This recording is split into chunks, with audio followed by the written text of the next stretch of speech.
Hi Stitchy friends, and welcome to my Flosstube channel.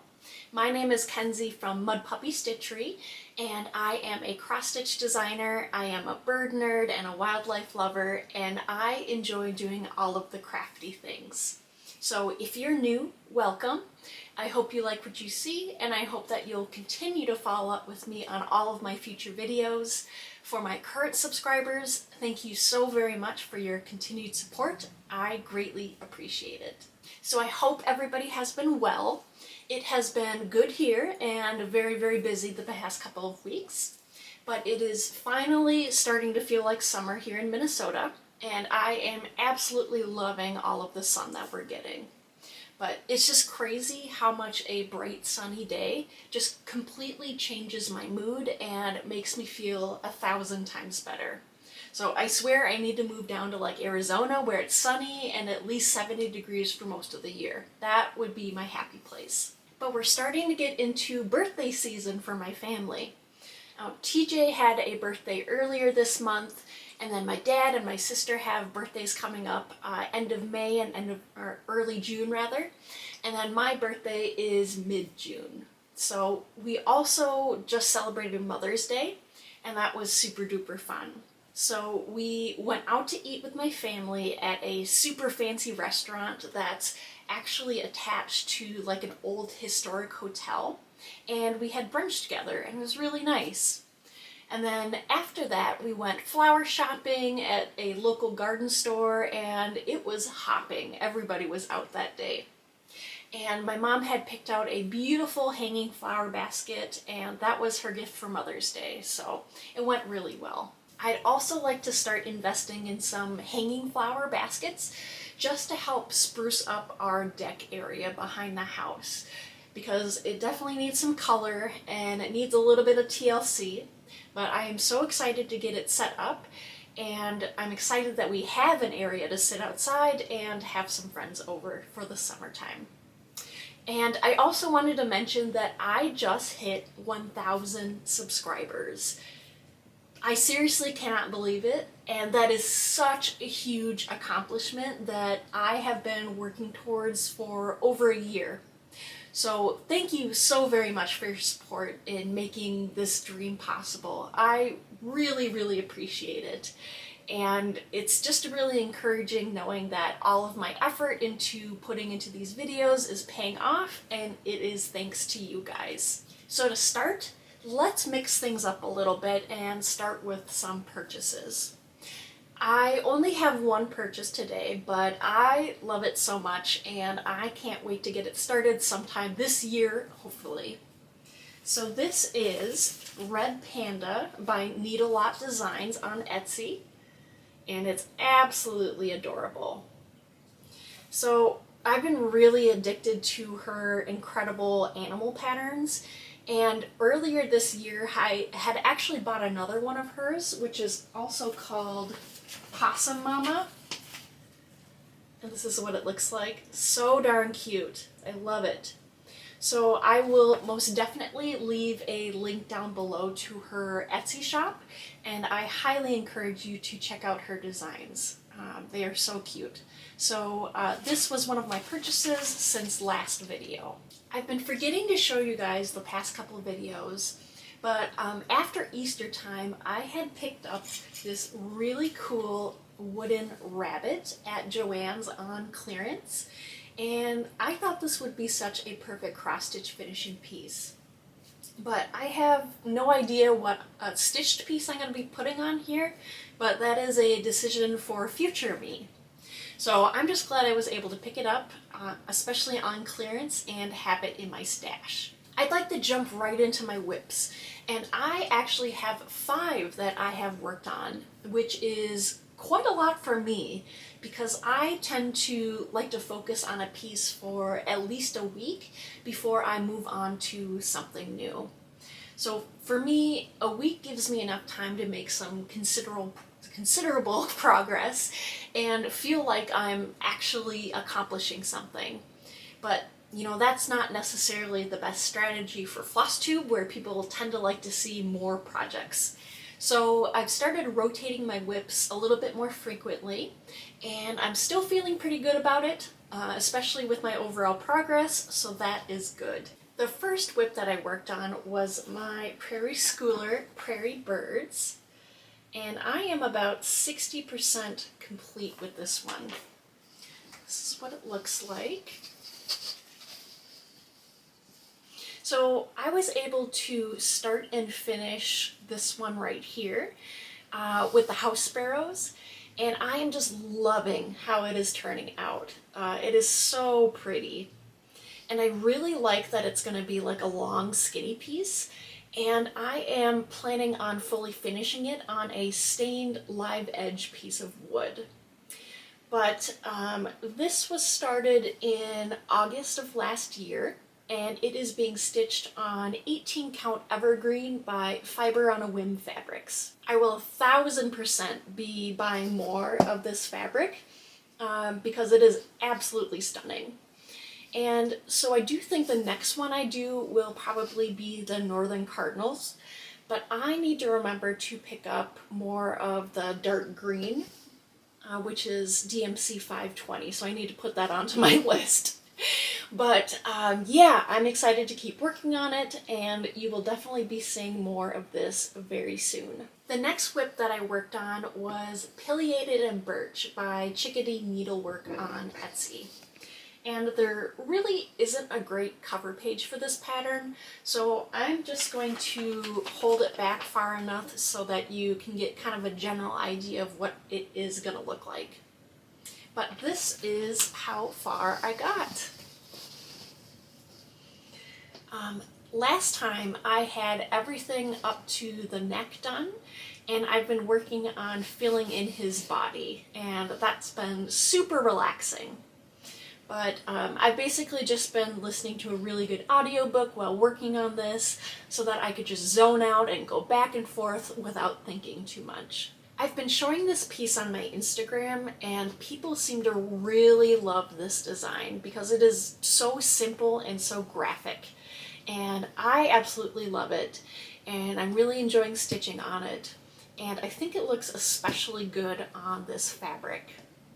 And this fabric is 18 count Dusk by Fiber on a Whim fabrics.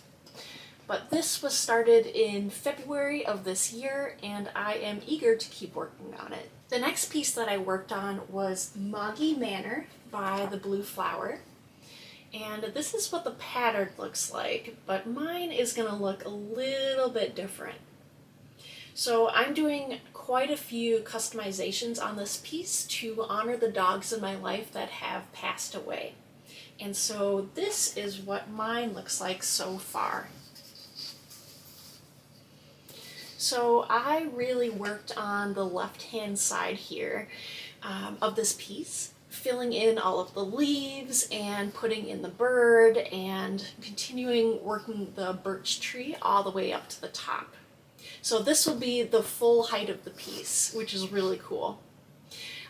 But I'm really enjoying working on the really pretty birch tree, and it's been going pretty quick actually. The leaves are a little bit more irritating because they are two colors, and although it looks really good once it's stitched, you really can't carry your floss on the back unless I snake it through the back of the white branches, which is what I've been doing, so that's been helping, just so that I don't have to stop and start threads for each leaf.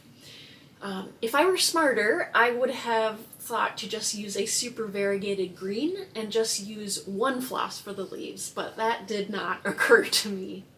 So overall, I am extremely pleased with how it's turning out. I just love the bright gold fabric that I chose. And this is 18 count Old Gold by My Vintage Needle Arts on Etsy. And this was started April of last year. The one trick that's really helped me with this piece, and I actually learned this trick from Kim, the Contented Needleworker, is actually stitching upside down, especially on a larger sheet of fabric like this is. So for me, I like to stitch in either a hoop or a Q-snap that is held by a Z-stand. And I like to have my Z-stand holding onto the right hand side of the hoop. And so that makes it hard when you are working on a big piece on the left-hand side and you've got all of this excess fabric to fold up and tuck away underneath that clamp area on the right-hand side. So if you flip your piece upside down, all of that excess fabric will end up on the other side, and it's significantly easier to stitch. You basically just have to put your pattern upside down and stitch normally. The thing that I was initially concerned about was whether my X's would look the same and go in the same direction if I stitched upside down. But they actually look exactly the same and they go in the same direction, so there's literally no difference to stitching right side up versus upside down. So hopefully that explanation kind of makes sense, and thank you, Kim, for the absolutely genius idea of stitching upside down. The next piece that I worked on is seriously one of my favorites, and it is Strawberry Bird by the Blue Flower, and this is what it will look like. So last time I had worked on the Cedar Waxwing, and I completed this branch right here and the pot. And then this time I worked on the branch that goes all the way up into this really pretty white flower. So the colors in this are just absolute perfection. And the combination of pinks and greens and reds just makes my heart so unbelievably happy. But this has been a joy to stitch. And Cedar Waxwings are just the absolute coolest looking birds. And I just love them, but I don't see them around very often, unfortunately. But I am also loving how it's looking on this fabric, which is 18 count dark pink by My Vintage Needle Arts on Etsy. And luckily I have another decent sized cut of this kind of flipped over on the back here that I will be putting to use eventually. But yeah, this is Strawberry Bird by the Blue Flower, and this was started on New Year's Eve of 2023. The last piece I worked on was 100 Owls by Owl Forest Embroidery. And I didn't make too much progress, unfortunately, this time, just because I ran out of time. But I have been working on this really big owl motif right towards the bottom, and I was able to finish his tail and finish his left wing as well. So he is looking so cool, and I'm so excited to get back to this and make some more progress on it. For those of you that have been around a while, you know that this is one of my oldest WIPs, and this was started sometime in August of 2021. And I am determined that this is going to be finished by the end of this year, and I should probably stitch a 2024 somewhere along here so that I have absolutely no excuse to not finish it. But this is being stitched on 18 count moss by My Vintage Needle Arts on Etsy, and I'm just going to keep plugging away at it. So those are all of my WIPs that I've worked on since my last video, and I am quite happy with my progress, I'd have to say. So I don't plan on having any new starts until my birthday on June 11th, and that will be just a super small piece from Lindy Stitches, and it's this one called Love and Prickles.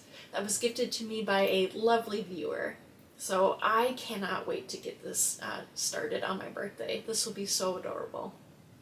But I'm really enjoying my WIPs, and I'm just eager to keep making progress on them. So I'm just gonna keep the momentum going. I do have some really neat cross-stitch magazines that I was gifted from my boyfriend's mother. And I've been really enjoying looking through those and seeing what kinds of patterns that they offer. So I'm going to do a quick flip through some of them and show you some of the ones that really stood out to me the most. But first, I wanted to get into a segment I like to call Wildlife Minute, where I give a little talk on wildlife and biology or animals or anything that strikes my fancy. So hopefully you'll learn something new, and it will encourage you to take a deeper dive into the wonders of the natural world. And if you're just interested in the crafty stuff, feel free to hop to this time point. Hi there, Wildlife Kenzie here. So here in the upper Midwest, it is bald eagle nesting season and also peregrine falcon nesting season. And last video, I was giving some highlights on live bird cams that you can pull up and watch at home so that we can follow the journey of these young chicks growing up and eventually leaving the nest. So of course, I will have both of these live bird cams listed down below for you to check out yourself. So last time we checked in on the Decorah, Iowa live bald eagle cam, the eggs were laid mid-February and the 2 chicks hatched on March 24th and March 25th. And they hatched into super cute little fluffy chicks, but they did not stay that way for long. So mom and dad are constantly feeding them because they need to get to adult size in about 10 to 12 weeks. And so this is what they look like on April 29th, a little more than a month after they were hatched. So seriously, what an incredible transformation. And you can still see some of those fluffy down feathers poking out through their outer dark feathers. Let's now take a look at them about a week later on May 6th. And you can see significant change in their appearance with more of their dark outer feathers covering most of their body and an increase in size. And moving on to May 18th, this is a really cool photo showing the 2 chicks right next to mom or dad. And you can see they're basically the same size, but they're really only about 9 weeks old at this point. You'll notice in this photo that all 3 of them are panting pretty heavily. And this is a natural and normal thing that they do to help keep themselves cool because they are unable to sweat like us, so they pant similarly to dogs. These 2 do not have much longer in the nest because sometime in June, they are just about ready to take their first flight. And in the next couple of weeks, you're going to start seeing them stretch and flap their wings, starting to get their muscles moving so that they are prepared when that happens. And what's really interesting is the young eaglets are going to start looking larger than their parents. And that's because when they are growing out their first flight feathers, they are going to be several inches longer than their parents' flight feathers because they basically need a little bit of extra oomph to help keep them steady in the air. You can kind of think of them like training wheels for eagles, but they are going to fly slower and much more awkwardly than their parents for a long while, but this makes it slightly easier for them to learn at first. And their flight feathers will eventually molt into shorter, more adult size feathers so that they will be faster and more agile in the air, like their parents. So really, really interesting stuff. We've only got a little bit longer with these chicks until they leave the nest for good. The other live bird cam that I've been keeping track of is the Mayo Clinic Peregrine Falcon Nest Cam. And this is actually located on top of the Mayo building in downtown, and it's a man-made nest box to help encourage falcon population growth. You might think it's kind of weird that there would be a nest box in the middle of the city, but this is actually quite similar to what their natural habitat would be. So like I explained in my last video, peregrine falcons nest in high peaks and on cliff sides very, very high up. And so skyscrapers really aren't that much different than what they're used to. And peregrine falcons are specifically designed to hunt and to catch birds. And so it also helps keep the pigeon population under control in the city. The first of 4 eggs was laid by March 20th, and it takes about a month for them to be ready to hatch. And all 4 of them were finally hatched by May 2nd. Unfortunately, on May 8th, the youngest chick passed away from unknown reasons, but the remaining 3 chicks have continued to grow and to flourish. It's extremely common for the youngest and the smallest chick to pass away, because often the other chicks are at least a couple days older than the final chick, or than the last chick, and so that their older and bigger siblings are going to be stronger and might outcompete them for food from mom and dad. So this is what the chicks look like on May 8th. Similarly to bald eagles, just very small and helpless and covered in those fluffy down feathers. And you can see them huddling under mom or dad for warmth and protection. And similarly, mom and dad are catching prey and they are ripping it into smaller pieces using their talons and their beak and feeding it directly to the chicks, including the bones and the feathers and of course the meat. So if we hop to May 18th, you can see that they have at least doubled in size and in a little bit more than a week's time, which is crazy. But they need to grow to full size in about 5 to 6 weeks. And so by about mid-June, they will be also ready to take their first flight. So the next couple of weeks are going to be critical for both the bald eagle chicks and the peregrine falcon chicks.